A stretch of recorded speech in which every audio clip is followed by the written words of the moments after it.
Today we're diving into the 2025 NBA Play-In Tournament where the Golden State Warriors and Orlando Magic punch their playoff tickets in style.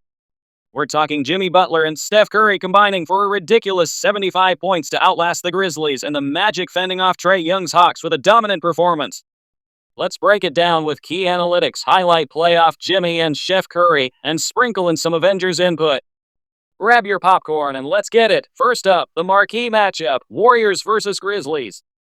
Final score 121-116. Golden State secures the West's 7th seed in a date with the Houston Rockets. This game was a roller coaster, folks. The Warriors jumped out to a 20-point lead, but Memphis clawed back, even taking the lead in the fourth. Enter playoff Jimmy and Steph Curry, who said, "Not today." Jimmy Butler dropped 38 points, 7 rebounds, and 6 assists, while Curry cooked for 37 points, including clutch dagger threes in the final minute. Together, they accounted for 75 of Golden State's 121 points. That's 62% of their offense. Let's talk numbers. The Warriors shot 79.4% of their attempts at the rim or from three, leaning into their high-efficiency style. Butler was a free throw machine, going 12 for 18, exploiting Memphis's interior defense. Since the Butler trade in February, Golden State is 14-2 when they keep turnovers under 15. They had just 5 in this game. Curry's gravity opened the floor with a plus 12 net rating when he was on. Memphis, meanwhile, struggled with 10 turnovers and a shaky 8 for 34 from deep as a team. Desmond Bane led them with 30 points, but Ja Morant's ankle tweak in the third quarter. He returned but was visibly hobbled, killed their momentum. A brutal 5-second violation on Santi Aldama with 5.4 seconds left sealed their fate. Playoff Jimmy spotlight. Jimmy Butler was in full playoff Jimmy mode, folks. This dude lives for high-stakes games. His 38 points came on 12 for 20 shooting, including a steal and dunk that swung momentum in the third. He tormented rookie Zach Edey, drawing fouls and hitting the too small celebration. Butler's been torching Memphis for years. He's dropped 52, 37, 41, 30, and 27 on them since 2020. His ability to get to the line 12 for 18 and run the show in non-Curry minutes was huge. Post-game, he called Steph his Batman, saying, "I get to play Robin. That chemistry is scary, Avengers." Steph Curry's clutch factor. Steph was Steph. After a quiet first quarter with just 4 points, he erupted, finishing 9 for 22 with 6 threes. His back-to-back triples in the final 2 minutes. What a pump fake that sent Scottie Pippen Jr. to the Shadow Realm, were vintage Curry. He went 13 for 13 from the line and added 8 rebounds. Analytics love Steph's fourth quarter impact. His offensive rating in clutch situations this season is a ridiculous 142.3. The Grizzlies threw everything at him, but as Butler said, "That's a Batman if I've ever seen one." The Warriors are a different beast with Butler. His grit pairs perfectly with Curry's finesse, and Draymond Green's defense 5 fouls, but disruptive locks it down.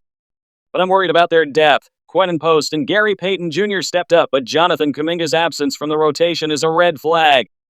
For Memphis, Bane's 30 points showed heart, but firing coach Taylor Jenkins 2 weeks ago left them disorganized. That 5-second violation, pure chaos. The Grizzlies have one more shot Friday against the Kings. Mavs winner, but they need a healthy Ja to face OKC. Now let's slide to the East, where the Orlando Magic smoked the Atlanta Hawks 120-95 to snag the 7th seed in a first-round clash with the Boston Celtics. This wasn't even close. Orlando led by 22 in the first half, fended off a Trae Young-led third-quarter push, and pulled away behind Cole Anthony's 26 points off the bench. The Magic's defense was suffocating, holding Atlanta to 95 points and forcing Trae Young to get ejected late for kicking a ball in frustration. Orlando's depth shone through. Despite Paolo Banchero and Franz Wagner shooting a combined 10 for 28 and 0 for 8 from 3, the Magic's bench outscored Atlanta's 42-20. Anthony Black and Cole Anthony combined for 42 points on 7 for 12 from deep. Orlando dominated the glass with a 52% rebound percentage and held Atlanta to a 38% field goal percentage. The Hawks leaned too heavily on Young, 12 points in the third, but inefficient overall, and without Jalen Johnson, their offense lacked punch. Orlando's defensive rating in this game was a stellar 92.1, showcasing their physical identity. The Magic are sneaky dangerous Avengers. Their defense and depth make them a tough out, even against Boston. Cole Anthony's explosion shows they don't rely on just Banchero and Wagner. Atlanta, though, they need more than Trae Young's hero ball. Dyson Daniels is a defensive stud, but their offense fizzled without Johnson. The Hawks get another crack Friday against the Bulls. Heat winner, but they've got to find balance to face Cleveland. Final thoughts. What a way to kick off the 2025 Play-In Avengers. Jimmy Butler and Steph Curry reminded us why they're playoff assassins, combining for 75 points in a thriller.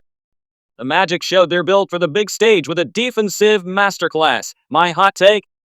The Warriors could make noise against Houston if their role players step up, but Orlando's got a brutal task against the champs. What do you think, Avengers Nation? Drop your thoughts in the comments, smash that like button, and subscribe for more breakdowns.